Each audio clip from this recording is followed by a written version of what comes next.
dari sisi ini saya melihat Iran bisa mengklaim diri sebagai pemenang. Iran Walaupun yang namanya perang tidak bisa kita hitung kalah menang karena manusia yang jadi korban itu begitu banyak.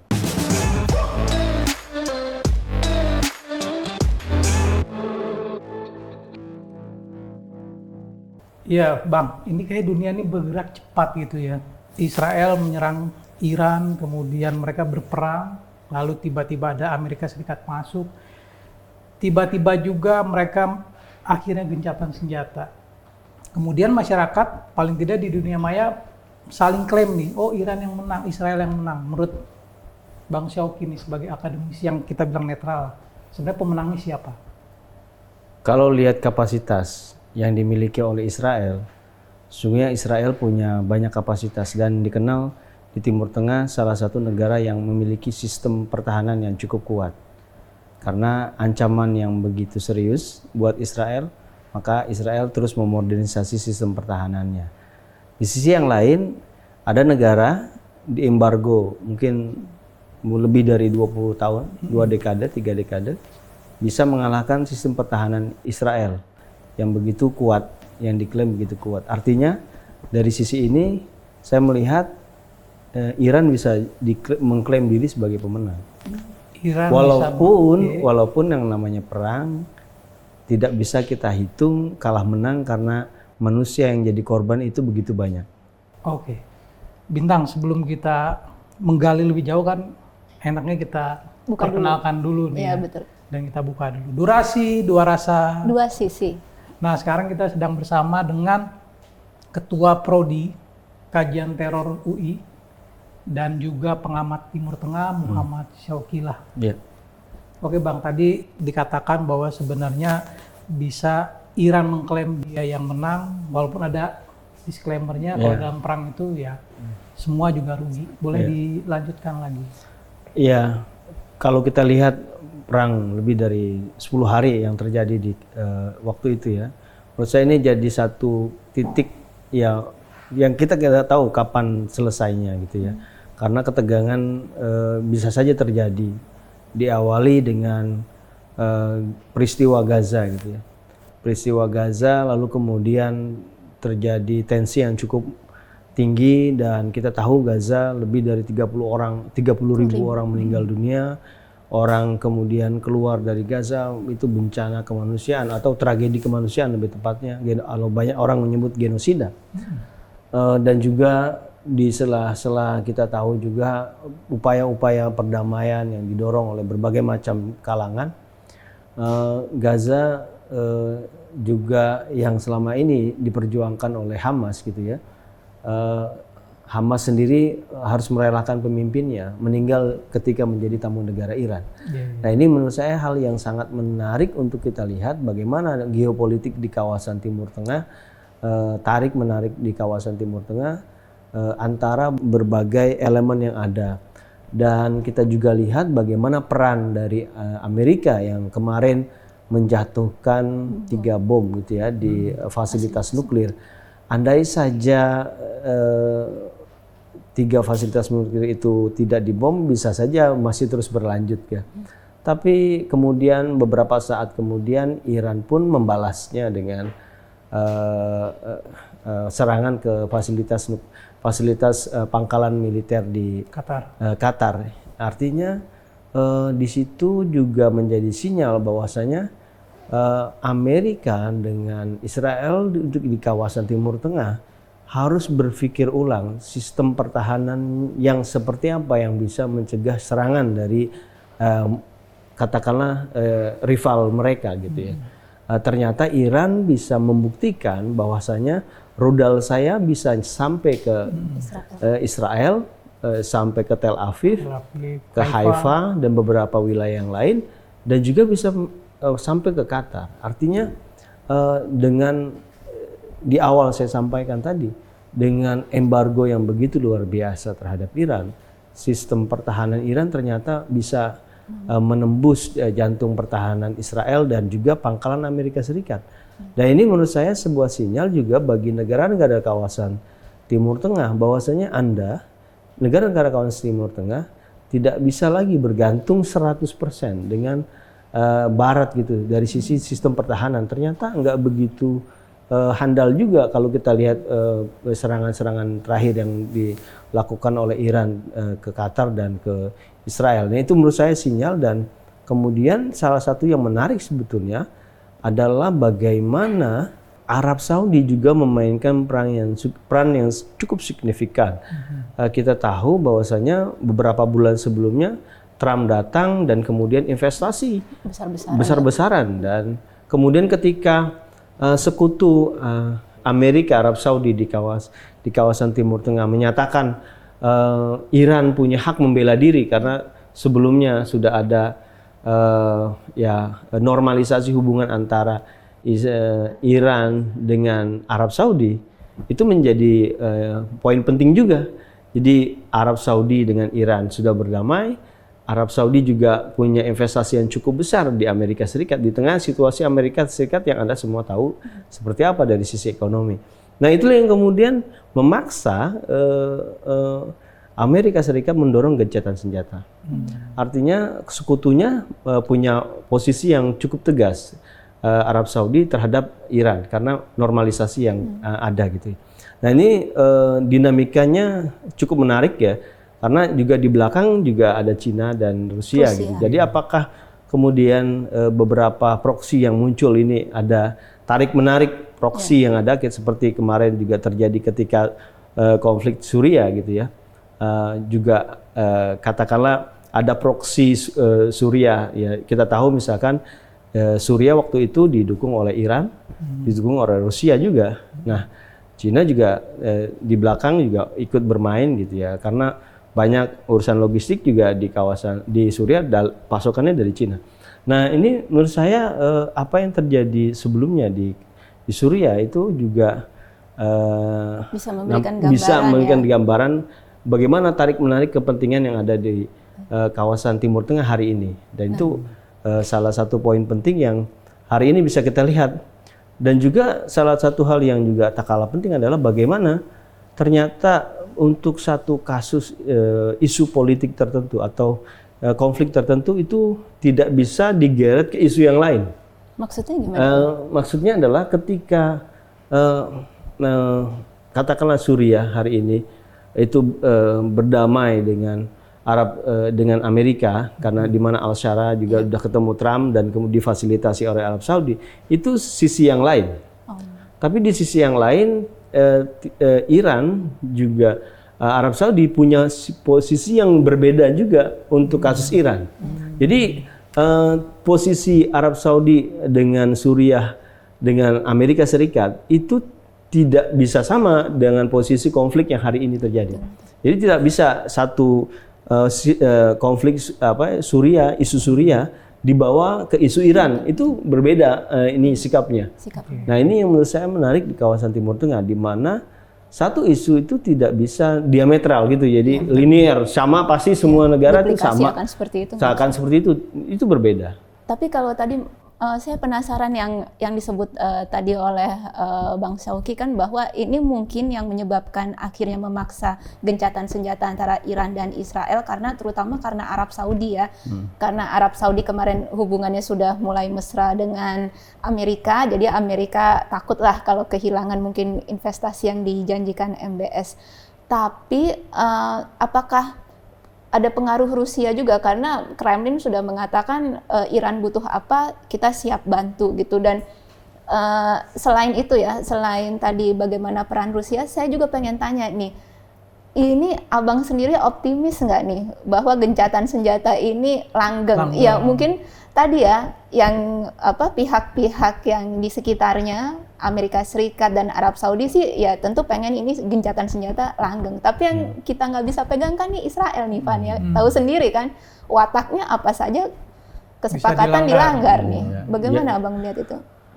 Ya ada berbagai macam faktor lah kalau ditanya apakah kemudian Kremlin akan berpengaruh. Ya bisa saja terjadi ya itu karena memang Rusia pasca Bashar Assad jatuh itu kehilangan aliansinya juga, salah satu aliansinya di kawasan Timur Tengah. Kita tahu Partai Ba'ath itu di Timur Tengah dulu ada di Irak dan di Suriah. Partai Ba'ath itu ideologinya hampir mirip dengan Rusia di masa itu ya. Kemudian Irak pun jatuh, Suriah pun jatuh, aliansi kawasan bisa saja hanya Iran gitu ya. Jadi itulah yang kemudian Rusia memiliki kepentingan di situ. Jadi artinya dia tidak ingin lagi kehilangan ini. Termasuk juga dulu beberapa pemimpin-pemimpin yang lain ya di kawasan Timur Tengah yang punya relasi dengan Rusia. Nah, apa kemudian akan melanggeng gitu ya? Ya, memang kita tahu instrumen hukum internasional apapun itu tidak bisa memaksa. Resolusi apapun itu tidak bisa memaksa Israel, karena Israel dalam konteks itu dia punya aliansi strategis dengan negara-negara pemilik hak veto gitu ya. Nah itu yang kemudian membuat Israel punya positioning tersendiri gitu. Jadi instrumen apapun itu beberapa kali dilanggar dan dia nggak care dengan norma hukum internasional apapun, dia nggak care. Dan menurut saya kelanggengan itu bisa kemudian kemudian ada provokasi yang dimunculkan gitu ya, baik antara kedua belah pihak. Nah ini yang menurut saya perlu dilihat ya, walaupun kita agak pesimistis sebetulnya kalau kita lihat berkaca dari kasus Gaza, berkaca dari Lebanon. Kemarin di Lebanon sudah gencatan senjata, ceasefire, tapi kemudian serangan itu masih terus berlanjut. Gaza juga demikian.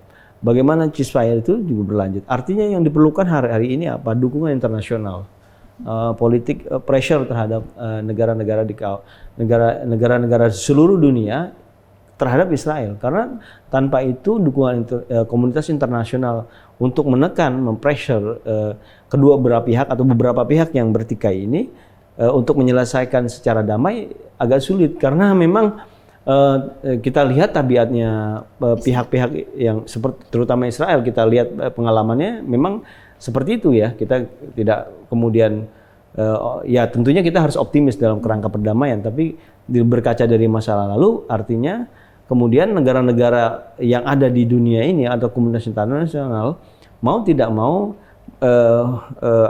dengan saluran-saluran diplomasi yang dimiliki komunitas internasional perlu memberikan pressure terhadap Israel supaya maju dan melanggengkan proses ini. Itu. Dan sayangnya proses terus berlanjut gitu ya. Proses perdamaian misalkan kalau kita bicara tentang Palestina, proses perdamaian mulai dari Camp David, mulai dari terus Sharm el-Sheikh, lalu kemudian Annapolis, lalu Oslo, berapa segala macam, terakhir di Mesir gitu ya. Wilayah Israel wilayah Palestina terus berkurang. Perdamaian tetap berjalan, upayanya tetap berjalan, tapi wilayah teritori Palestina Anda bisa lihat di peta itu makin berkurang. Ini perdamaian model apa seperti ini? Nah ini menurut saya satu hal yang harus jadi concern dari kita semua. Oke, perdamaian, kita menjunjung tinggi, misalkan Indonesia punya posisi yang cukup jelas, politik bebas aktif, dan kemudian kita juga ditopang di konstitusi kita. Kita anti terhadap kolonialisme, penjajahan di atas muka bumi harus dihapuskan, tidak sesuai dengan pri kemanusiaan dan pri keadilan. Nah itu juga harus menjadi semangat untuk Indonesia misalkan untuk mendorong supaya tidak terjadi Anda damai tapi yang namanya di bawah Anda berhenti dulu. Jangan kemudian meja perlindungan berjalan tapi membuldoser wilayah-wilayah Palestina terus berjalan. Ini pemukiman ilegal itu ya. Nah, itu dia. Dan itu terjadi kan dari tahun ke tahun, mulai dari tahun 60 sampai hari ini kita bisa berkaca dari tahun ke tahun Palestina seperti apa. Gitu wilayahnya. Itu juga ya, sebenarnya kita ya memang tidak mau pesimis ya. Kita juga pengennya optimis gitu, Bang. Tapi kenyataannya ya selain itu, Van, selain Israel di meja perundingan seperti apa, di lapangan seperti apa, tapi bahkan gini, tadi kita sempat bincang-bincang sebelum ini ya, soal Abraham Accord itu yang Israel dengan negara-negara Arab yang baru, bahkan mereka negara Arab yang baru menormalisasi hubungan saja, seperti tidak dianggap kan, apalagi Mesir, Israel bahkan kan lebih dulu ya menjalin hubungan diplomatik dengan Mesir sebelum yang 4 negara Arab itu.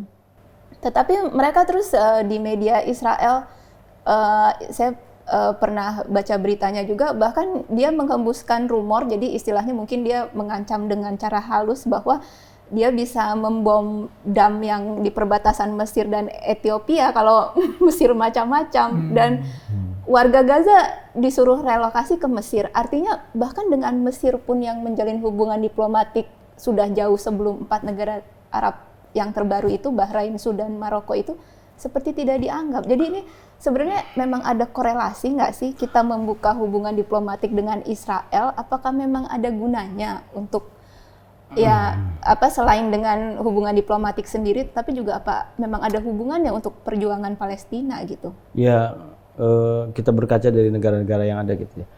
Kalau Anda mau negotiate dengan Israel, katakanlah negara-negara kawasan Timur Tengah, Anda sebaiknya syarat yang utama, Anda tidak begitu memiliki kepentingan, interdependensi yang terhadap negara-negara sekutu Israel.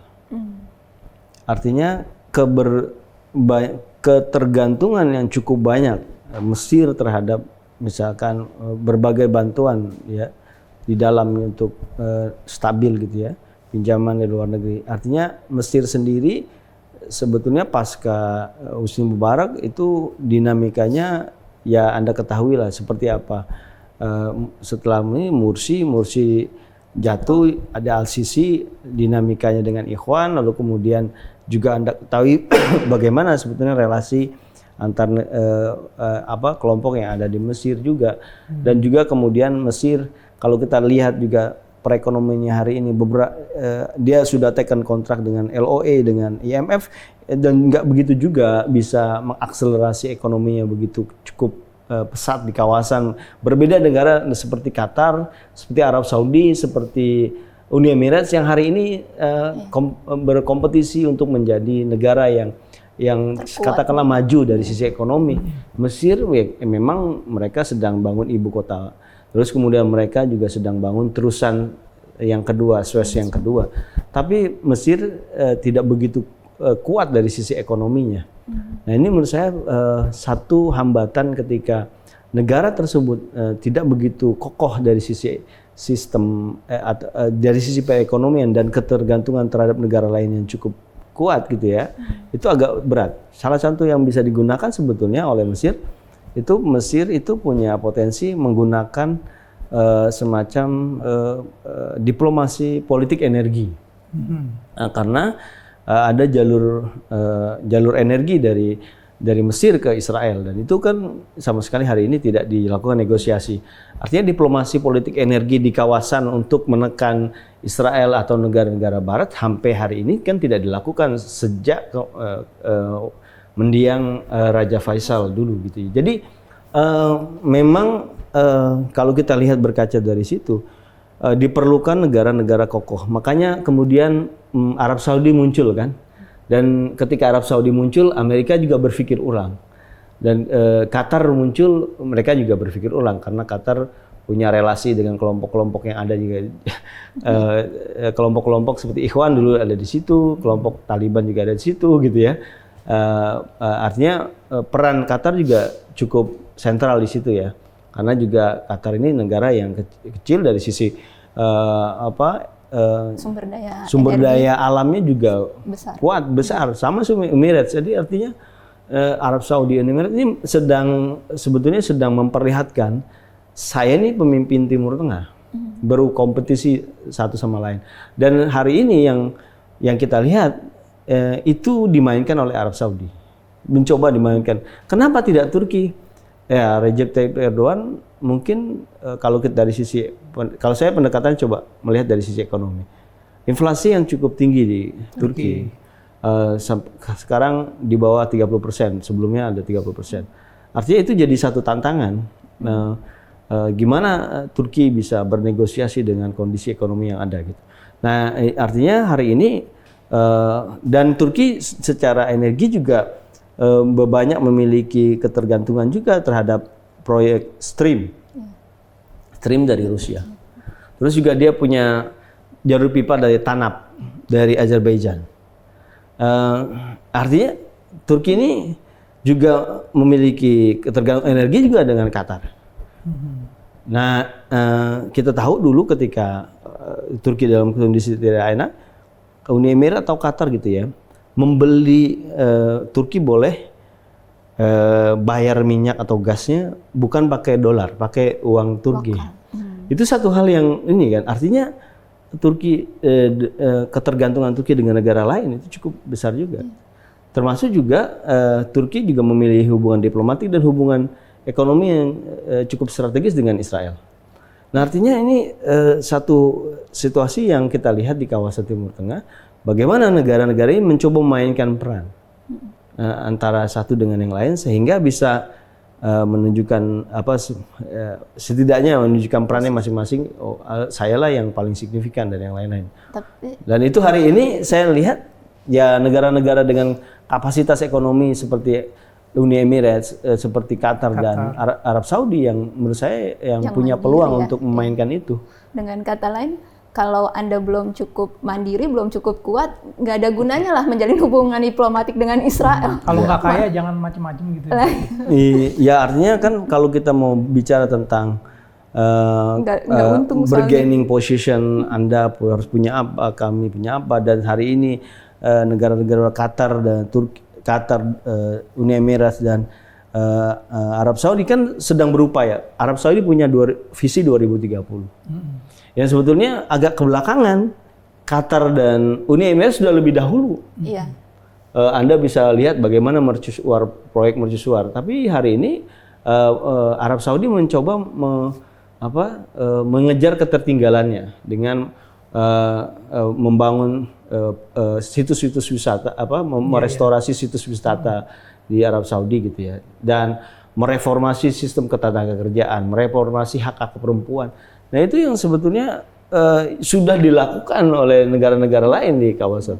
Dan mungkin Turki kalau dalam konteks hak perempuan, liberalisasi ekonomi sudah lebih dahulu ketimbang negara-negara tersebut. Tapi problemnya adalah apakah ketergantungan ini besar atau tidak di kawasan. Nah itu yang menurut saya jadi kata kunci, Bang. Ketergantungan dia terhadap aliansi atau negara lain itu seperti apa? Jadi kalau ya dari penjelasan Abang juga ya bisa kita lihat bahwa sebenarnya ya itu ya tadi ya kalau disebut membuka hubungan diplomatik dengan Israel dalam rangka membantu perjuangan Palestina itu mah sebenarnya sangat jauh sekali. Bahkan negara-negara itu tadi masih sibuk dengan urusan dalam negeri masing-masing kan, agenda-agendanya masing-masing gitu. Jadi itu ya seperti yang dibilang banyak pengkritik dong, itu tidak ada korelasinya lah jalur diplomasi seperti itu untuk membantu perjuangan kemerdekaan Palestina begitu. Jadi yang bisa didorong tuh maksudnya jadi seperti apa, Bang? Kalau untuk Palestina akhirnya ya? Ya terakhir kemarin saya dengar Oman agak berkeras ya dengan Israel gitu ya. Dan juga visi Abraham Accord ini kan menurut saya strategi yang digunakan oleh Israel untuk mendekati beberapa negara di kawasan Timur Tengah ya, Mesir, terus kemudian Oman, Bahrain, Sudan itu berupaya untuk menormalisasi hubungan antara Israel. Artinya Israel mencoba menggunakan strategi itu untuk mendekat dengan beberapa, tidak kemudian dia berdiplomasi dengan kerangka organisasi multilateral gitu ya. Dia pendekatannya bilateral. Kalau ditanya, ya kalau menurut saya sih apa yang harus dilakukan, saya kembali lagi ketika tekanan internasional itu muncul, kan itu bisa terlihat ya ketika konflik muncul di Gaza, banyak orang meninggal dunia, anak perempuan itu semua jadi korban tekanan, dan kita bersyukur bahwasanya isu kemanusiaan itu lebih banyak didengungkan oleh banyak pihak di hampir seluruh dunia. Sampai kemudian juga di Amerika Serikat ya kan, di Harvard, di tempat-tempat yang lain, di universitas di Amerika gitu ya, kepedulian di Eropa, bahkan juga di Indonesia, solidaritas seperti yang terjadi di Monas itu dihadiri oleh berbagai macam agama yang ada di Indonesia. Nah itu organisasi-organisasi besar juga agama-agama yang ada di Indonesia ikut terlibat. Artinya ini bukan persoalan agama, ini persoalan kemanusiaan gitu, dan itu beyond religion gitu ya. Dan hari ini tepat momennya karena apa? Publik di seluruh dunia itu sadar bahwasanya persoalan kemanusiaan ini itu harus diselesaikan. Sama seperti misalkan kalau kita lihat beberapa waktu yang lalu, kalau saya Greta ya. Oh ya, Greta Thunberg ya. Thunberg dengan datang kapal. itu dia menyerukan kemanusiaan, tapi walaupun berbeda ya dengan misi Mavi Marmara Turki ya, yang kemudian ada korban yang jatuh dari pihak Turki yang kemudian membuat hubungan diplomatik Turki dengan Israel jadi memburuk gitu ya, dan kemudian ada normalisasi di akhir-akhir tahun 2018 ke sini gitu ya. Nah, 2016, 15 ke sini udah dicoba menormalisasi. Tapi kemudian dengan adanya apa ya? Dengan adanya situasi sekarang gitu ya. Ya menurut saya tekanan dunia internasional dulu orang berpikir itu problem satu komunitas tertentu, tapi sekarang sudah problem kemanusiaan, dan menurut saya itulah yang perlu terus didengungkan di masyarakat, di publik, agar semua orang itu care bahwasanya ini persoalan soal kemanusiaan. Kita tidak bisa melihat manusia itu sebagai deret hitung lah gitu ya. Iya. Nggak bisa statistik, angka. Jadi satu pun manusia itu harus dihargai, betul, Bang Irfan. Jadi itu yang harus kita concern kita di situ. Gerakan rakyat dong. Iya, artinya semakin banyak tekanan, semakin dengan banyak tekanan itu semakin kemudian mereka berpikir. Para pemimpin negara. Ya, pemimpin negara mulai berpikir. Prancis sudah mulai berpikir, Belanda sudah mulai berpikir, dan itu menurut saya satu posisi yang penting. Di Belanda rally-nya cukup masif juga gitu. Jadi sesuatu yang mungkin hampir 20 tahun yang lalu mungkin bisa saja kita nggak bayangkan bisa saja seperti itu. Nah, tapi kemajuannya hari ini dari sisi coverage kita mendorong supaya negara-negara, bukan hanya negara-negara dunia Islam, tetapi negara-negara lain yang notabene bukan dunia Islam itu juga harus terlibat, karena ini persoalan kemanusiaan. Dan kita harus ketahui bahwasanya yang ada hidup di Gaza itu bukan hanya Muslim. Iya, ada Yahudi, ada Kristen. Dan iya, Palestina multikultural gitu ya. Jadi ada Yahudi, ada Kristen, ada macam-macam agama di situ. Ada Suryani, Ortodok, macam-macam lah. Gitu artinya ini problem kemanusiaan yang harus diselesaikan dan publik harus mendorong itu terus. Dan kemajuannya kan sebetulnya signifikan ya. Artinya banyak orang mulai berani bersuara gitu ya. Melakukan boykot juga. Nah, juga boykot juga menurut saya nggak tahu apakah kemudian statistik saya nggak punya data statistik apakah efektif atau tidak, menekan atau tidak di satu negara yang lain gitu. Tapi setidaknya itu memberikan tekanan terhadap Israel untuk mulai berpikir bahwasanya dunia itu sudah ingin tatanan dunia itu damai, tidak ada lagi tindakan yang mengatasnamakan okupasi lalu kemudian mencederai nilai-nilai kemanusiaan. Saya tertarik untuk kembali lagi nih kita ke perang Iran Israel itu kan. Ini kan posisi gencatan senjata terjadi karena tadi disebutkan ya negara-negara kaya, negara-negara yang punya pengaruh gitu. Ada tadi Qatar, ada Arab Saudi. Sementara kan nun jauh di sana, yaitu di Indonesia ini, kita kan punya predikat sebagai negara dengan penduduk muslim terbesar. Tapi publik kemudian bertanya, peran kita dalam gencatan senjata ini kok tidak muncul gitu, sepertinya tidak muncul gitu. Malah negara-negara di Timur Tengah yang berperan seperti itu. Nah, melihat situasi seperti ini bagaimana? Indonesia yang kurang berperan dalam gencatan senjata itu.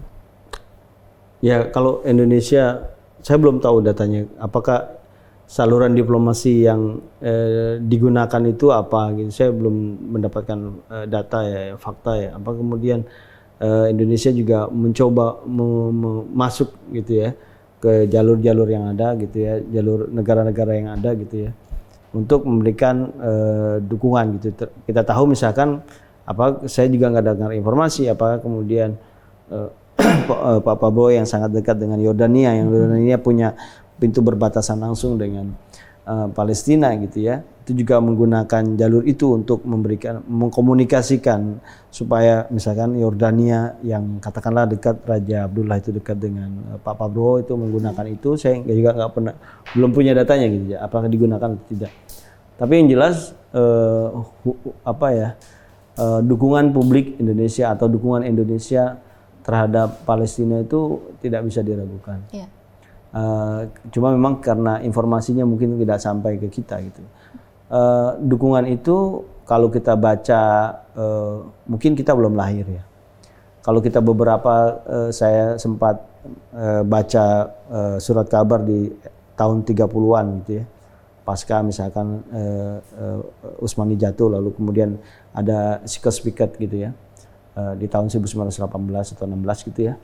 Itu publik di Indonesia di era sebelum kemerdekaan itu sudah memberikan donasi terhadap Palestina. Tahun itu, tahun 1930-an. Kalau tidak percaya, Anda pergilah ke Perpustakaan Nasional, baca surat kabar yang ada gitu memberitakan. Saya kebetulan pernah baca entah di berita NU atau suara NU di tahun 1938, publik waktu itu ada laporan donasi ini 1 gulden 2 gulden gitu untuk Palestina. Artinya publik Indonesia itu nggak bisa diragukan lagi. Kalau negara-negara yang dekat itu atau negara-negara kawasan Timur Tengah dekat, ya karena memang tetangganya. Secara geopolitiknya dia dekat karena memang bertetangga. Indonesia tuh negara jauh, negara yang mungkin 10.000 atau 10.000 kilometer. Mungkin Bang Irfan pernah keliling ya di kawasan Timur Tengah, itu jauh sekali ke Indonesia. Tapi getarannya kemanusiaan di sana menggetarkan publik Indonesia. Karena memang juga kita punya histori tentang kemerdekaan kita juga dulu disokong dengan diakui gitu ya. Jadi ini hubungan yang resiprokal, dan menurut saya jauh dari hubungan resiprokal ya hubungan kemanusiaan, hubungan peradaban. Itu yang hari ini kenapa kemudian Indonesia mendorong. Kalau negara-negara kawasan Timur Tengah menurut saya mereka support itu ya memang karena mereka punya bertetangga, punya interestnya masing-masing. Tapi Indonesia apa kira-kira jauh di sana kok. Tapi ini Bang, kemarin kan juga waktu Macron datang ya Van ya, itu bertepatan Presiden Prabowo kan menyatakan setelah pertemuan empat mata ya, berdiplomasi dengan Israel gitu ya. Presiden Prabowo bilang Indonesia akan siap berdiplomasi atau mau mengakui Israel kalau Israel mau mengakui Palestina gitu ya. Kira-kira gitulah. Nah, itu kalau kita waktu itu sih menulisnya bahwa kita mengartikannya mungkin pernyataan itu lebih ditujukan kepada Macron ya, Prancis yang beberapa minggu setelahnya kan akan saat itu jadi tuan rumah konferensi perdamaian Palestina dan Israel, dan juga Macron sendiri kan memang disebut sudah memberikan sinyal-sinyal mau mengakui Palestina.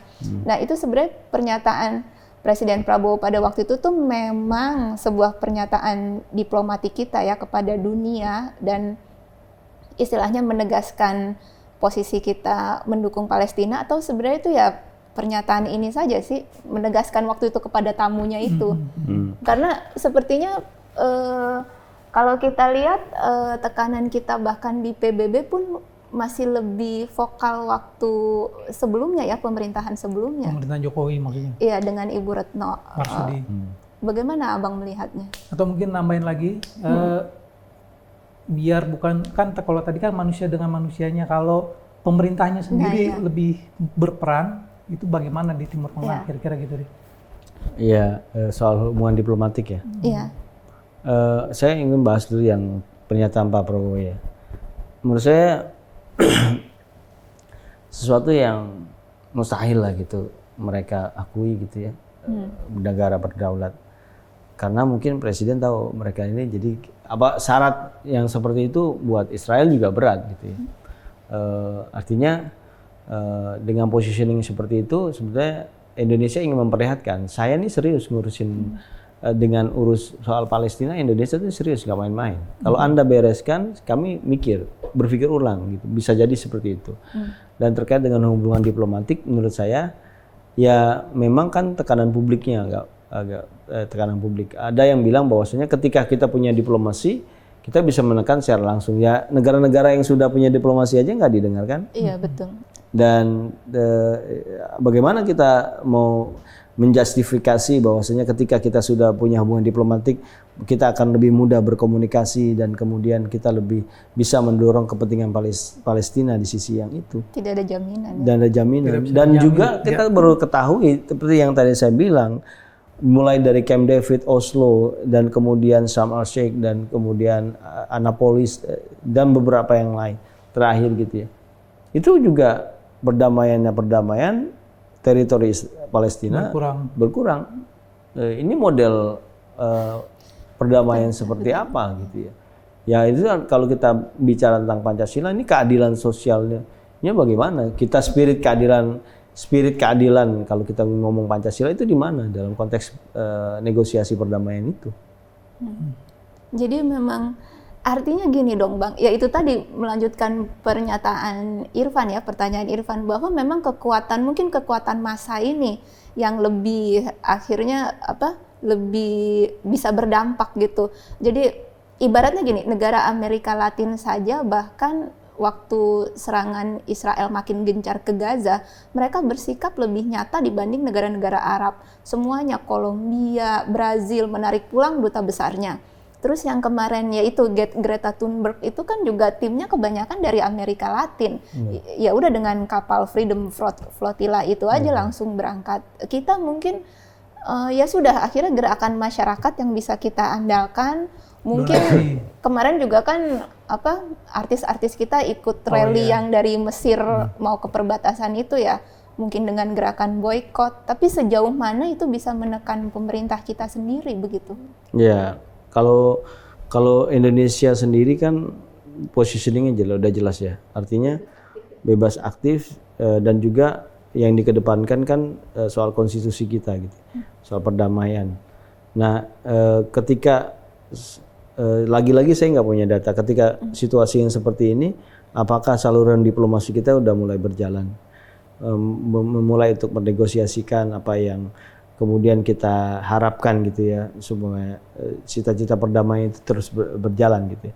Ya setidaknya cooling down terhadap situasi yang terakhir ini terjadi lah gitu. Tapi memang kalau kita lihat beberapa negara yang sudah punya normalisasi memang seperti negara-negara yang sudah punya normalisasi itu relatif tidak begitu kencang suaranya gitu ya. Malah menahan diri ya? Ya artinya ada sikap yang berbeda gitu. Ketika sebelum dan sesudah Abraham Accord. Nah itu menurut saya satu catatan penting juga. Akhirnya kita boleh, pengalaman sebelumnya itu menjadi catatan kita. Negara yang sudah normalisasi, negara yang punya hubungan diplomatik, toh Anda bisa lihat bagaimana sikapnya hari ini gitu ya. Apakah kemudian Indonesia mau ikut dalam ranah itu? Kita bukan normalisasi. Kita sama sekali belum punya hubungan diplomatik. Ya. Sama sekali belum punya hubungan diplomatik. Karena ketika itu masuk, maka syarat yang utama adalah penjajahan di atas dunia itu harus dihapuskan. Dan syarat utama konstitusi ketika satu pemerintahan mengakui kedaulatan, katakanlah pemerintahan ini mengakui kedaulatan, itu pelanggaran terhadap konstitusi. Enggak main-main itu, bisa impeach menurut saya. Jadi ini persoalan penjajahan di atas dunia itu harus dihapuskan, itu mandat konstitusi yang harus kita jaga gitu. Jadi pemerintah Indonesia mandatnya di situ. Jadi nggak bisa geser-geser tuh, meliuk-liuk nggak bisa, karena kita punya dasar di sana tuh kolonialisme. Dan itu ada problem kemanusiaan. Masa kita mau melanggar konstitusi kita, bahwasanya penjajahan di atas dunia ini harus dihapuskan? Dan pasti pemerintah manapun di sini di Indonesia berpikir ulang untuk mengorbankan untuk melanggar konstitusi national interest-nya untuk kepentingan diplomasi dengan Israel. Nah ini menurut saya satu poin pentingnya. Kita punya mandat konstitusi yang harus dijaga. Dan mungkin kalau dengan Israel hubungan diplomatik memang tidak ada. Tapi hubungan dagang saya nggak tahu kayak gimana. Kabarnya ada. Ya, mungkin seperti itu. Saya tertarik untuk kita mengelaborasi juga nih karena narasumber kita kan punya background soal kajian terorisme. Nah, dengan perang Iran-Israel ini mungkin nggak bisa menimbulkan sel terorisme di Indonesia. Ya, mungkin ini sesuatu yang menarik, Bang Irfan, Bang Bintang. Jadi terkait dengan pertanyaan itu, kalau kita lihat landscape terorisme terakhir di Indonesia, ya walaupun dulu sih ada NI gitu ya, NI itu udah masuk DTTOT, terus JI gitu, JAD, ISIS gitu ya. Kalau kita lihat tren organisasi-organisasi ada atau serangan teror yang ada, itu terhadap fasilitas Barat dalam tanda kutip, itu dilakukan oleh Jamaah Islamiyah. Jamaah Islamiyah hari ini itu sudah bubar. 30 Juni yang lalu. Ini tepat 30 Juni yang nanti akan 1 tahun. Pihak-pihak yang menggelorakan retaliasi, balas dendam terhadap umat Islam di Palestina itu adalah JI, Al-Qaeda yang bermusuhan dengan Amerika Serikat. Makanya saya agak rada khawatir. Ketika Amerika Serikat serang Iran, artinya Amerika sudah berpikir dia apakah akan membangunkan musuhnya Al-Qaeda atau tidak. Nah, sayangnya Al-Qaeda dengan Iran itu seperti apa relasinya? Nah, itu yang perlu dicermati. Jadi kalau bicara tentang relasi di Indonesia, bagaimana di Indonesia, itu kita bisa lihat kemungkinan menurut saya aksi retaliasi itu tidak muncul dari kelompok. Karena perbedaan ideologi sudah itu ya? bubar, perbedaan ideologi. Dan menurut kelompok teror itu Syiah berbeda, mereka justru kontra Syiah. Nah, di mana rejim sekarang rejim Syiah. Nah, ini dari sisi ideologi berbeda. Itu ya. Kedua, kalau dikatakan ISIS gitu ya, atau Al-Qaeda sendiri, ISIS menurut saya sampai sejauh ini serangannya tidak banyak menyasar fasilitas yang terkait dengan Barat. Target JI dengan target JAD itu berbeda target serangan. JI itu fasilitas Barat, ya pernah terjadi ya, kedutaan, terus kemudian hotel, terus warga negara asing. Tapi ISIS yang diserang adalah masyarakat, terus kemudian kantor polisi, terus kemudian polisinya sendiri, rumah ibadah, itu yang diserang. Jadi tipologi targetnya berbeda. Lalu apakah ada kemungkinan? Ya tetap yang namanya itu bisa saja ada kemungkinan kecil, kelompok kecil yang kemudian bergerak karena tergerak dengan misalkan ada propaganda yang dimunculkan. Nah, muncullah kemudian lone wolf. Lone wolf karena kalau kita lihat hasil studinya, lone wolf ini lahir biasanya, hasil riset kami di kajian teror itu terkait dengan perilaku media sosialnya. Perilaku dia dalam konteks media sosial, media yang lain, dia terradikalisasi melakukan aksi. Artinya kemungkinan tipisnya ada di situ. Jadi kalau misalkan ada propaganda yang ini bukan kelompoknya tapi sebentar kecil, lone wolf. Nah itu yang kemungkinan terjadi di Indonesia dan sayangnya kemudian konteks Suriah dengan konteks Iran itu berbeda. Kalau kita lihat dulu menggelorakan konteks konflik dulu di ini Suriah ya, Anda bisa lihat bagaimana antar keyakinan dalam satu agama itu muncul. Jadi kelompok-kelompok di sini menyatakan bahwasanya di sana ada pembantaian terhadap kelompok tertentu berbasis agama. Kelompok yang di sini terpancing ikut. Nah, Apa kemudian di sana ini tidak hari ini? Nah itu agak relatif ya, berbeda ya. Dan juga kalau kita lihat juga, kalau kita center gravity-nya itu kan atau epicentrum konfliknya itu kan Gaza, terus kemudian Iran lah katakanlah. Apakah dua isu itu akan menarik warga Indonesia masuk ke sana? Menurut saya kajian-kajiannya masih belum muncul. Propagandanya bisa saja sih ada misalkan Malhamah Kubro gitu. Tapi kalau kita lihat konteks yang ada di Suriah itu banyak sekali propaganda berbasis keagamaan bahwasanya perang Armageddon itu akan muncul di Suriah. Nah itu yang terjadi. Nah ini dan hari ini landscape terorisme itu bergeser dari Timur Tengah ke Afrika. Kalau kita baca, saya kebetulan menerbitkan World Terrorism Index yang kami susun sendiri bersama teman-teman peneliti di Pusat Penelitian Keamanan dan Kekerasan Ekstrim dan di Prodi Teror sendiri dengan teman-teman semua. Itu memang ada pergerakan dari Timur Tengah bergeser ke Sahel. Konteksnya seperti itu, bukan ke Iran atau ke mana. Dari Timur Tengah udah bergeser. Walaupun di Timur Tengah masih ada, misalnya kemarin ada serangan ISIS di Suriah, di Damaskus di gereja. ISIS menyerang gereja. Jadi ISIS menyerang gereja, itu rumah ibadah, aparat keamanan. Nah, ini bergeser dari Timur Tengah, geser ke Afrika.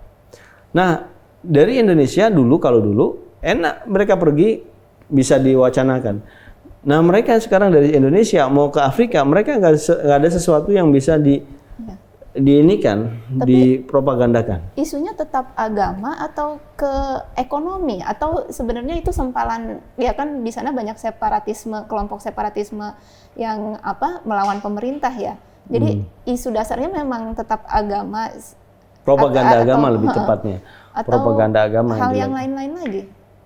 Untuk terorisme di Afrika itu banyak faktor sih ya. Kalau kita lihat itu di Afrika karena pemerintahnya under capacity. Kalau kita lihat makanya ada beberapa negara di kawasan timur Afrika itu Niger dan beberapa yang lain. Kalau tidak saya salah gitu ya, itu memanggil Wagner, tentara bayaran Wagner itu masuk ke dalam sini. Beberapa itu lalu untuk memerangi separatisme itu, kelompok teror itu. Kan banyak tuh Al-Shabaab gitu ya. Nah itu organisasi-organisasi yang secara ideologis ya hampir mirip dengan ISIS.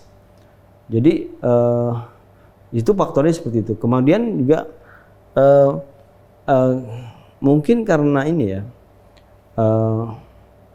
kalau saya kebetulan mahasiswa saya juga ada dari beberapa negara di Afrika ya. Ada dari kemarin terakhir dari Malawi, terus dari Tanzania juga ada. Mereka cerita bahwanya problemnya juga tribalisme itu juga muncul gitu ya. Tribalisme yang orang kekompakan itu. Kesukuan gitu ya. Lalu kemudian terjadi perpecahan. Nah itu seperti juga di Sudan juga kan terjadi perpecahan antara Sudan Selatan dan Sudan Utara. Nah ini satu Sudan dan Sudan Selatan. Nah ini sesuatu yang buat kelompok-kelompok itu mudah sekali untuk menggelorakan kalau misalkan terjadi ibaratnya gini, situasinya sudah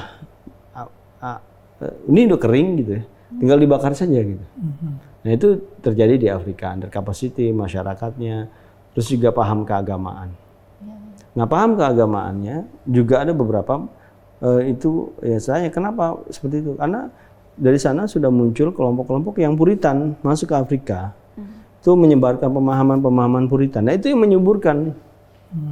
Nah sama kalau kita lihat beberapa kelompok teror di Indonesia, mulai dari NII, JI yang sekarang bubar itu.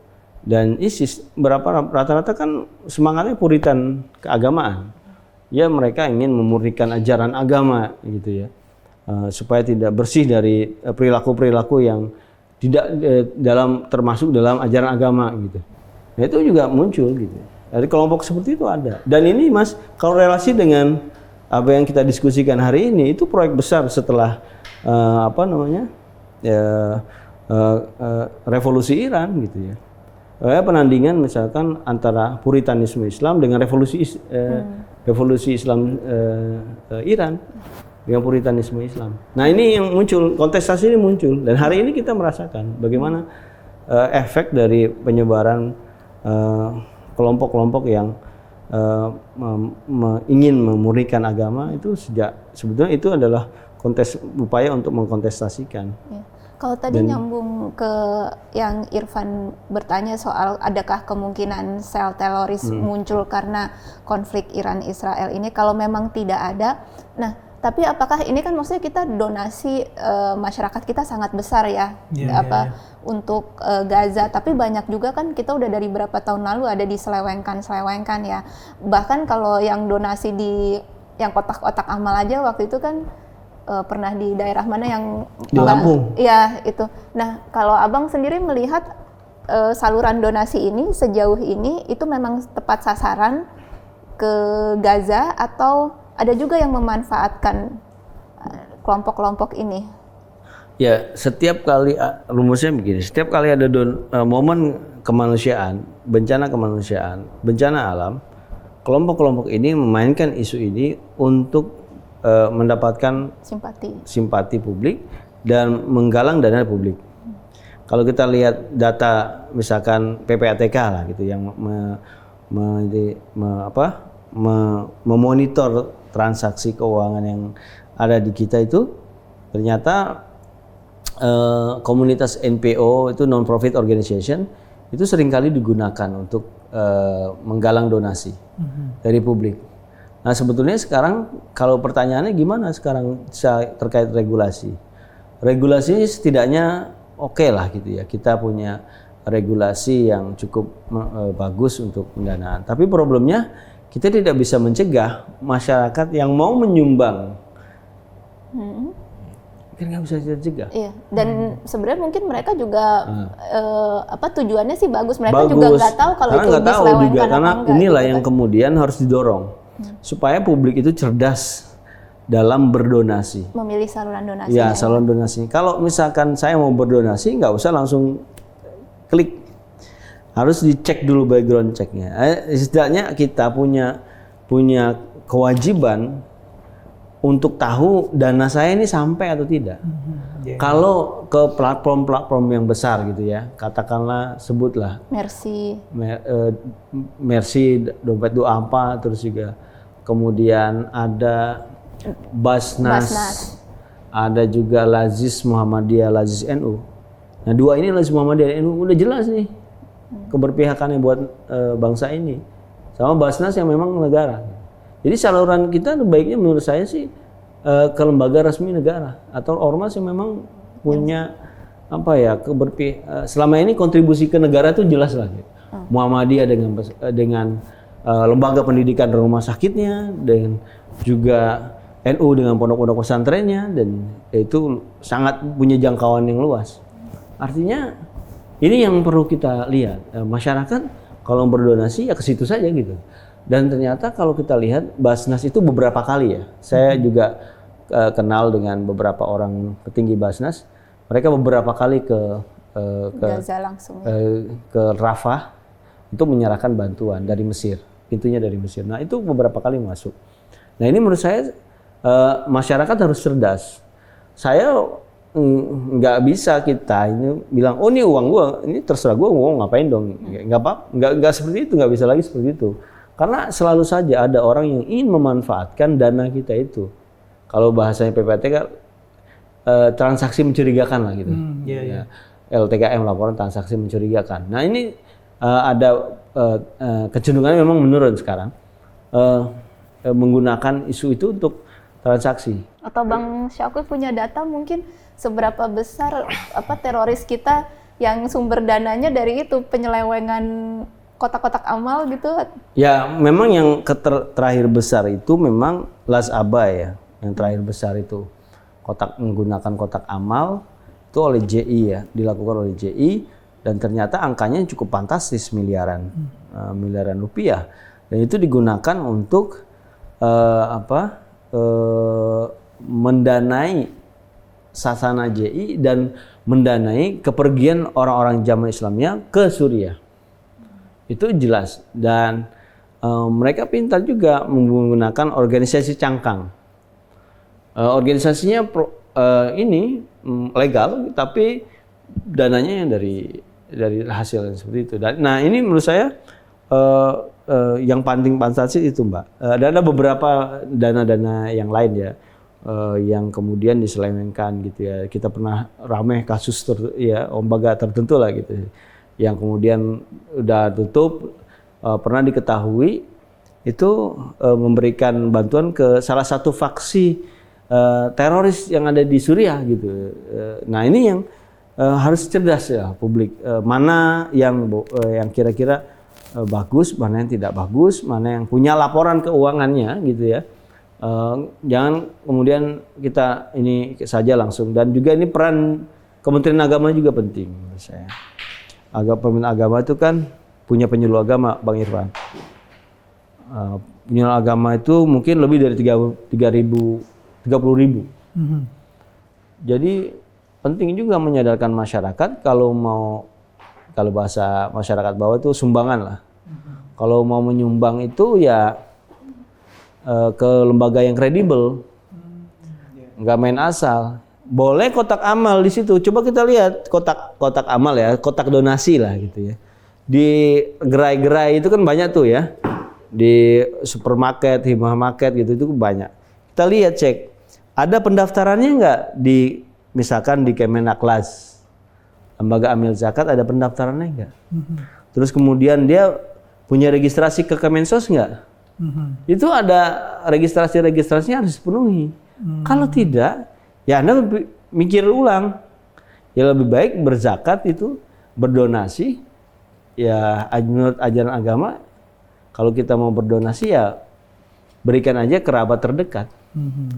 Ya itu aja menurut saya kalau Anda mau itu. Kalau memang tergugah untuk isu Palestina, ya ke lembaga yang memang kredibel mengurus donasi kita. Jelas laporannya. Kalau kita lihat di websitenya itu ada aktivitas memberikan bantuan ke Rafah dilakukan oleh Basnas. Beberapa lembaga yang lain juga melakukan itu. Dan itu menurut saya kembali lagi bagaimana publik juga harus cerdas. Kalau aturannya semua udah diberesin gitu, tapi publiknya tidak aware, ya ini mentang-mentang duit gue gitu ya, ya nggak akan ini nggak bisa berjalan dengan baik itu kampanye kita untuk berdonasi dengan cerdas gitu. Itu yang menurut saya tantangannya di publik seperti itu. Ini Bintang sebenarnya bertanya ini karena memang termasuk penyumbang kotak amal. Orang tuh kan kris aja bisa dihitungin. Iya, sekarang udah kris.